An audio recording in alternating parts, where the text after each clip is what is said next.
오늘은 40일간의 기도의 여정 38번째입니다.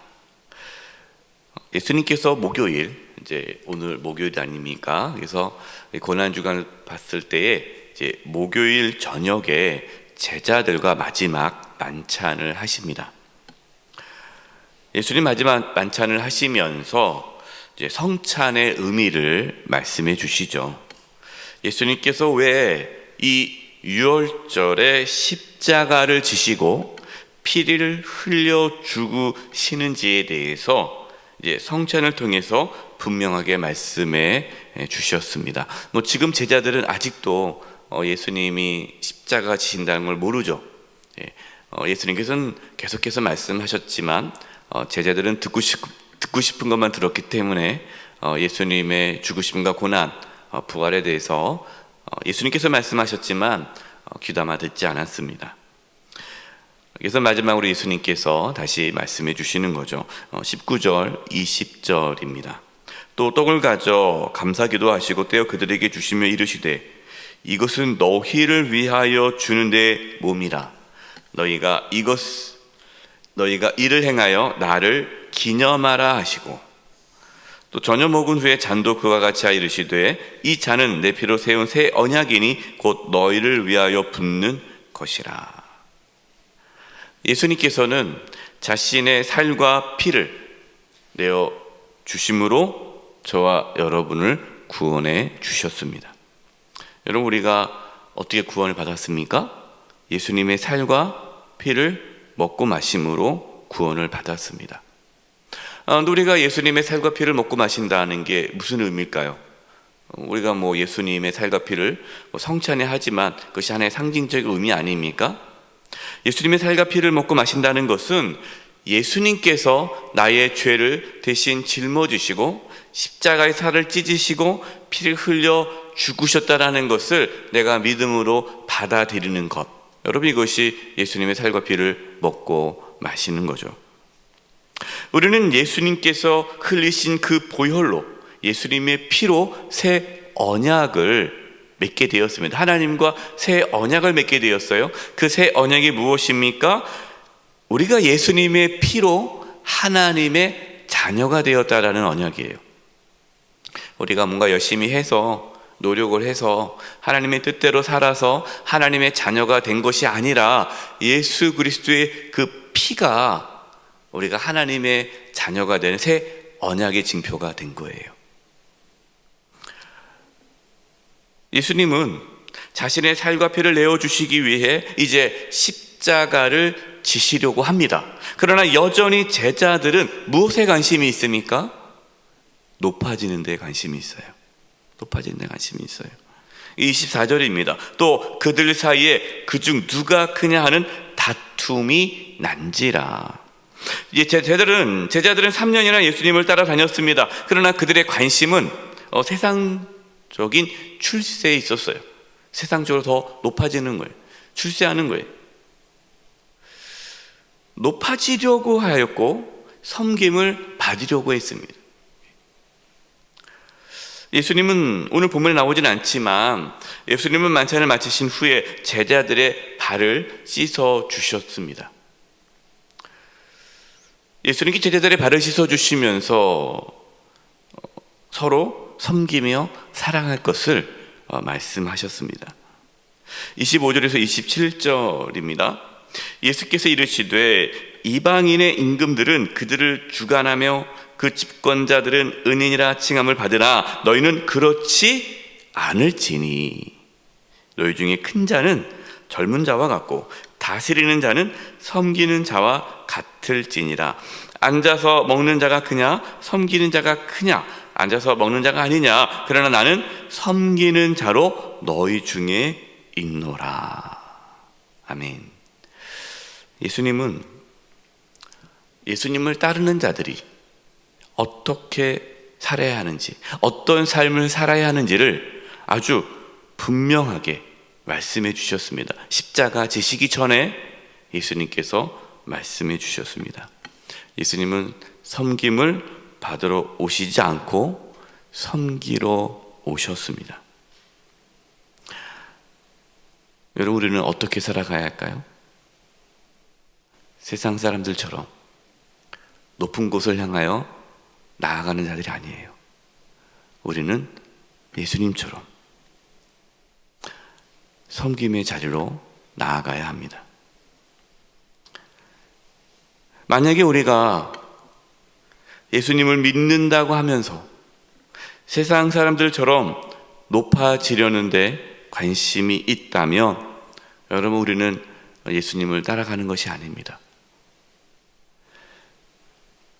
예수님을 믿고 예수님을 따른다면 우리도 예수님처럼 섬김의 삶을 살아야 할 것입니다. 그런데 여러분, 우리의 힘으로 섬김의 삶을 살 수 있습니까? 우리의 힘으로 예수님을 따라갈 수 있습니까? 없죠. 우리의 힘으로 섬김의 삶을 살 수가 없습니다. 우리의 힘으로 예수님을 따를 수가 없습니다. 그래서 주님의 은혜가 필요합니다. 31절 32절입니다. 시몬아 시몬아 보라, 사탄이 너희를 밀가부르듯 하려고 요구하였으나 그러나 내가 너를 위하여 내 믿음이 떨어지지 않기를 기도하였노니 너는 돌이킨 후에 내 형제를 굳게 하라. 사탄은 베드로가 시험에 빠지도록 미혹한다라는 거죠.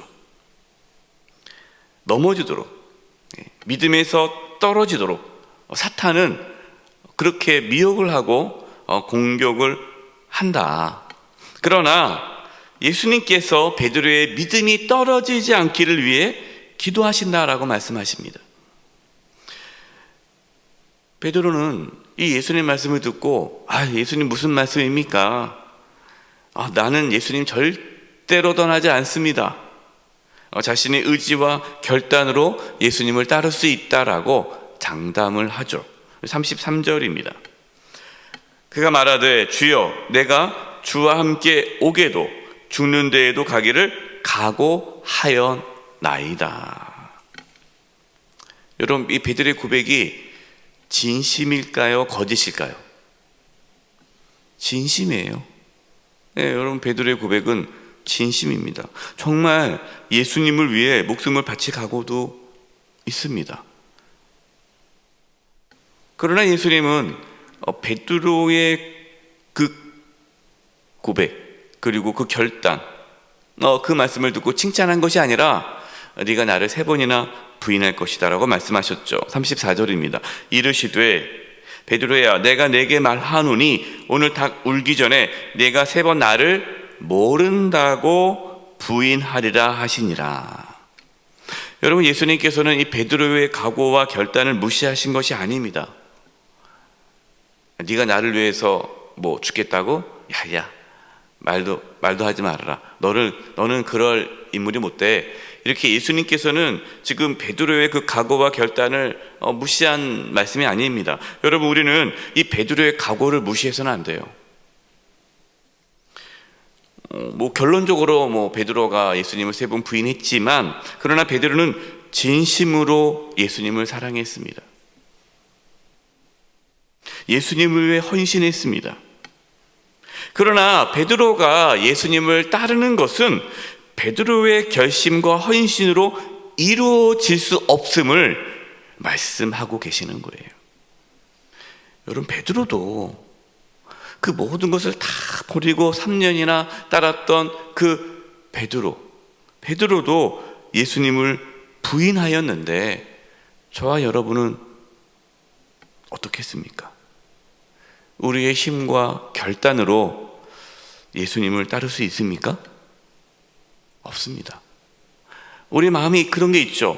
내가 주님을 위해 살고 싶고 주님을 위해 정말 내가 일평생 바치고 싶다. 그 마음은 있어요. 귀한 거예요. 그것은 진실입니다. 그러나 우리는 예수님을 따를 수 있는 힘이 없다라는 것입니다. 왜냐? 사탄은 끊임없이 우리를 넘어뜨리려고 합니다. 우리는 이 세상에서 끊임없이 많은 미혹과 유혹을 받습니다. 우리의 힘으로 사탄의 유혹을 이길 수가 없습니다. 여러분, 우리는 섬김의 삶이 아니라 높아지려는 삶을 끊임없이 살고자 하는 그 욕망에서 벗어나기 어렵습니다.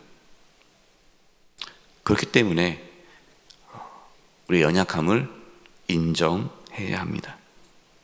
넘어질 수밖에 없음을 여러분 인정하시기 바랍니다. 넘어질 수밖에 없음을 인정하셔야 돼요. 우리 고난주간을 보내고 있습니다. 우리가 고난주간을 보내면서 무엇을 묵상하는 걸까요? 예수님께서 나를 위해서 십자가에서 피 흘려 죽으셨으니 나도 이제 주님을 위해 살겠습니다 라는 신앙의 결단과 믿음의 고백을 하는 시간입니까? 맞습니다. 그러한 시간을 갖는 거죠. 고백을 하는 거죠. 하지만 예수님께서 왜 십자가에서 피 흘려 죽으셨을까? 우리의 힘과 우리의 의지와 결단으로 주님을 따를 수 없기 때문에 예수님께서 대신 십자가를 지신 거죠. 우리는 이 고난주간에 우리의 연약함을 고백하게 됩니다. 주님, 연약합니다. 넘어질 수밖에 없습니다. 그러나 내가 주님 사랑하는 거 아시지 않습니까? 십자가에서 우리를 위해 내어주신 주님의 살과 피를 우리가 먹고 마시며 주님을 바라봅니다. 예수님께서 섬김의 삶을 사셨듯이 우리도 섬김의 삶을 살게 해 주시옵소서. 이렇게 우리는 주님 앞에 간절히 기도해야 할 것입니다. 믿음이 떨어지지 않도록 여러분 기도하시기 바랍니다. 끝까지 믿음의 길을 걸어서 예수님을 따라가는 삶을 살게 해달라고 간절히 기도하십시오. 우리는 연약합니다. 그러나 우리 주님께서 베드로를 붙잡아 주셨듯이 저와 여러분을 붙잡아 주실 것입니다. 우리는 약하지만 우리 주님은 강하십니다. 오늘도 예수님을 따라 살아갈 수 있는 그 은혜가 저와 여러분 가운데 부어지기를 간절히 축원드립니다. 이제 우리 합심해서 기도하겠습니다. 고백했으면 좋겠습니다. 주님, 주님을 사랑합니다. 또 주님을 따라 살기를 원합니다. 특별히 예수님께서 섬김의 삶을 사셨는데 우리도 섬김의 삶을 살기를 원합니다. 그러나 우리에게 그런 힘과 능력이 없습니다. 우리에게 주님을 따라갈 수 있는 은혜를 주시고 또 사탄이 우리를 넘어뜨리지 않도록 주님 저희들을 붙잡아 주시옵소서. 끝까지 주님을 따라가는 삶을 살아갈 수 있는 은혜를 허락하여 주시옵소서. 우리의 연약함을 고백하고 저희들을 붙잡아 달라고 우리 주님께 의탁하는 기도를 드리도록 하겠습니다. 그리고 오늘 저녁에 있을 사경회를 위해서도 기도해 주시고 또 내일 있을 성금요 예배 또 돌아오는 주일 부활주일에 또 부활의 주님을 기쁨으로 맞이할 수 있게 해달라고 우리 고난주간을 위해서도 함께 기도하도록 하겠습니다. 기도하겠습니다. 하나님 아버지 감사합니다. 아버지 하나님 저희들 참 연약합니다. 부족합니다. 아버지 예수님을 따라갈 수 있는 아버지 힘이 없습니다. 아버지 하나님 주님을 따라갈 수 있기를 원합니다. 주님을 따라갈 수 있기를 원합니다. 섬김의 삶을 살기를 원합니다.